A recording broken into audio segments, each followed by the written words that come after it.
دوستو آداب۔ پچھلے چند دنوں سے نہیں بلکہ پچھلے چند سالوں سے 3, 4 یا 5 سالوں سے سوشل میڈیا پر اور میڈیا پر NRC یعنی نیشنل رجسٹریشن سٹیزنشپ کا بہت چرچا ہو رہا ہے، خاص کر آسام میں اس کو لاگو کیا گیا ہے۔ آج میں آپ کو اس کی وضاحت کرنے کے لیے آپ کے سامنے آیا ہوں۔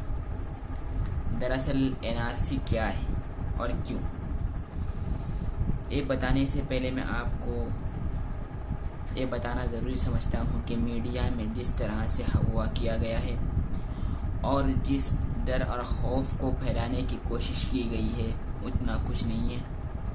دراصل میڈیا میں ہوا کرنے والے وہ لوگ ہوتے ہیں جن کو گھر میں کچھ کام نہیں ہوتا، بیکار پڑے رہتے ہیں، سوشل میڈیا میں آ کر لوگوں میں خوف پھیلا کر، دہشت پھیلا کے فرقہ پرستوں کی طاقت کو بڑھانے کا کام کرتے ہیں۔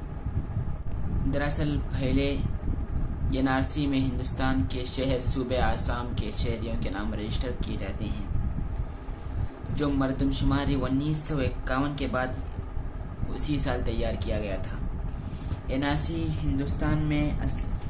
NRC دراصل اس میں ہندوستان کے اصلی باشندوں کا نام ہوتا ہے،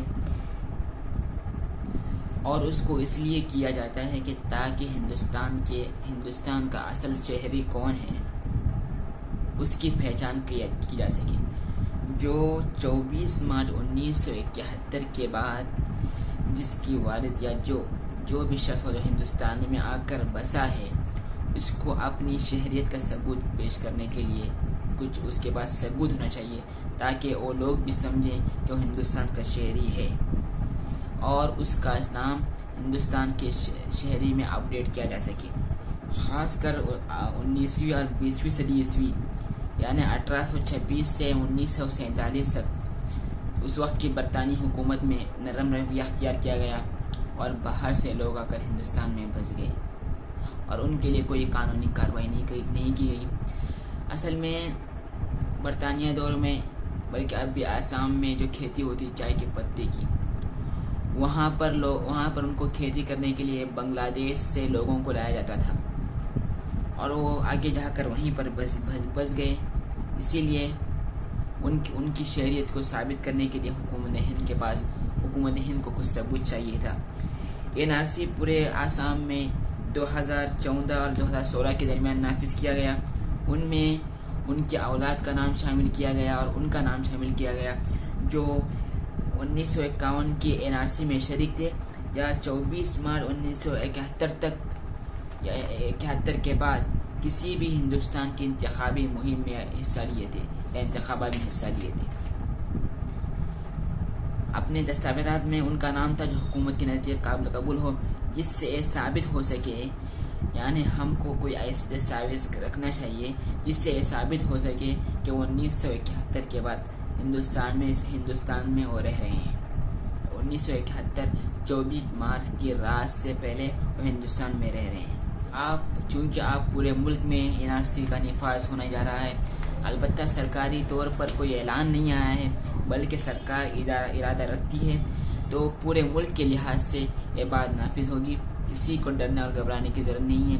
جتنے بھی سرکاری کاغذات ہوتے ہیں، گھر کے کاغذات ہو یا I card, PAN card, Aadhaar card, voter شناختی کارڈ، گھر کا الیکٹرک بل، یا اگر سرکاری نوکری تو سرکاری نوکری کا کوئی شناختی کارڈ اور راشن کارڈ، جتنے بھی سرکاری کارڈ ہوتے ہیں ان کو ثبوت کے طور پر حکومت مانگ سکتی ہے۔ البتہ ایک بات میں آپ کو یہاں پر واضح کرنا ضروری سمجھتا ہوں، جو ہندوستان میں رہتے ہیں اور جن کے پاس ہندوستانی ہونے کا ثبوت ہے ان کا نام تو NRC میں ضرور شامل ہوگا۔ البتہ حکومت یہاں پر ارادہ رکھتی ہے جن کا نام NRC میں شامل نہیں ہے ان میں ہندو بھی ہے اور مسلم بھی ہے۔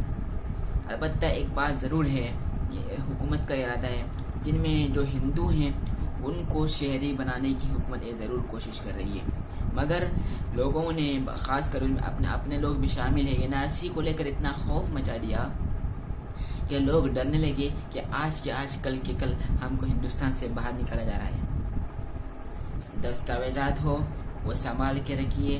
اپنے والد کے متعلق اس سے پہلے جو بھی آپ کے والدین ہیں ان اور نانا دادا ان کی بھی دستاویزات کو سنبھال کے رکھیے. دستاویزات ہے تو کسی کو اور آپ کے پاس بھی آپ کے ہندوستانی ہونے کا پکا ثبوت ہے اور آپ کو پتہ ہے آلریڈی آپ کا نام NRC میں شامل ہے تو اور گھبرانے کی کسی کو ضرورت نہیں ہے.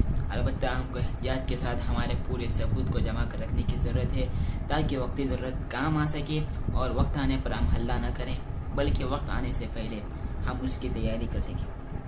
ابھی حال ہی میں ہندوستان کی ریاست آسام میں جو NRC کی آخری فہرست منظر عام پر آئی ہے اس میں 19 لاکھ لوگوں کا نام خارج کر دیا گیا ہے اور ان کو اپنی شہریت کا ثبوت پیش کرنے کے لیے حکومت نے 4 مہینے کا وقت دیا ہے کہ کسی وجہ سے ان کا نام چھوٹ گیا ہو اور جب کہ ان کے پاس ثبوت ہو تو اپنا نام جا کے اندراج کرائیں اور 4 مہینے کا وقت ہے اور قریب 3 کروڑ 11 لاکھ لوگوں کا نام فہرست میں داخل کیا گیا ہے. مگر میں آپ کو بتا دوں ہندوستان میں NRC سے قبل NPR لاگو کا نفاذ ہونے جا رہا ہے.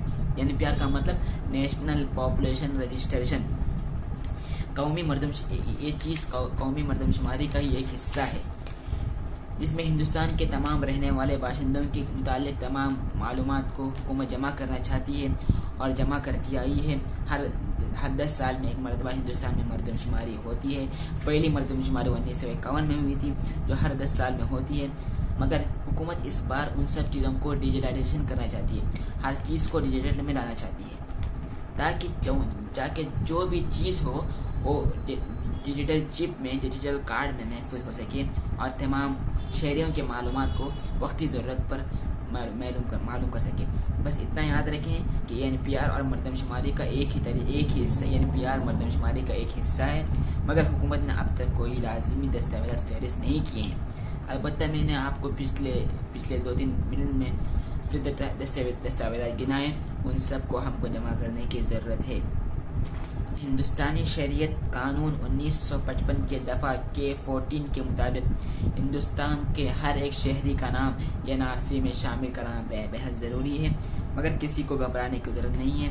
تمام سرکاری کاغذات کو احتیاط سے جمع کریں اور خاص کر اس ملک میں رہنے کے لیے ہم کو تمام ضروریات کو جمع کرنے کی ضرورت ہے کہ احتیاط لاپرواہی ہرگز نہ پڑے کہ کیا کریں گے یا نہیں ہوگا تو کچھ ہوگا. اور اس بات کو خاص طور پر یاد رکھیں کہ ہر شناختی کارڈ میں ایک ہی تاریخ پیدائش ہو, ایک ہی چیز ایڈریس ہو, سب سیم ہو. لاپرواہی ہرگز نہ کریں. اللہ ہم سب کی حفاظت فرمائے. اللہ ہر چیز کو آسان کرے.